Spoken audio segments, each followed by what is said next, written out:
అక్షయ్ రావాలి. అక్షయ్ రానన్నా. కమ్మటి పెరుగు, వంకాయ రైసు, వంకాయ బజ్జీ. అక్షయ్ దామా, వేడిగున్నప్పుడే తినాలి. ఇప్పుడు నేను వంకాయతో బజ్జీ చేస్తున్నాను చూడండి. 2 కప్పులు శనగపిండి తీసుకున్నాను. దానికి 1 స్పూను బియ్యం పొడి వేస్తున్నా.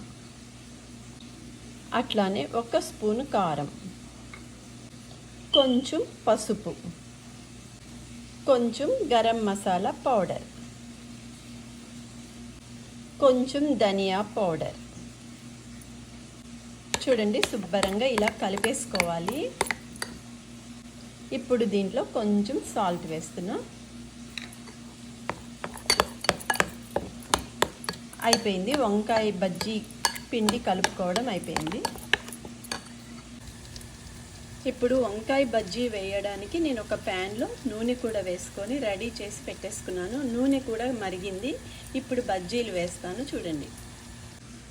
వంకాయ బజ్జీ వేయడానికి 1 వంకాయ తీసుకున్నాను. ఇప్పుడు ఈ వంకాయ బజ్జీ వేస్తాను చూడండి.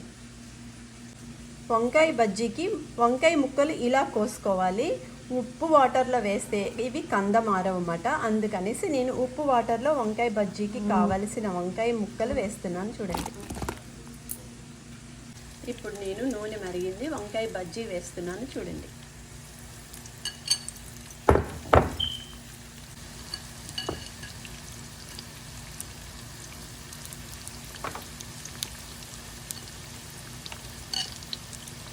రుచి రుచిగా వంకాయ రైస్కి వంకాయ బజ్జీ. చూడండి, ఒక్కొక్క బజ్జీని ఇలా ఫ్లిప్ చేద్దాము.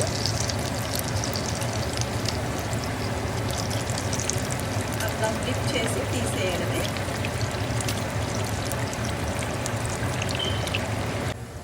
చూడండి, వంకాయ బజ్జీలన్నీ రెడీ అయిపోయినాయి.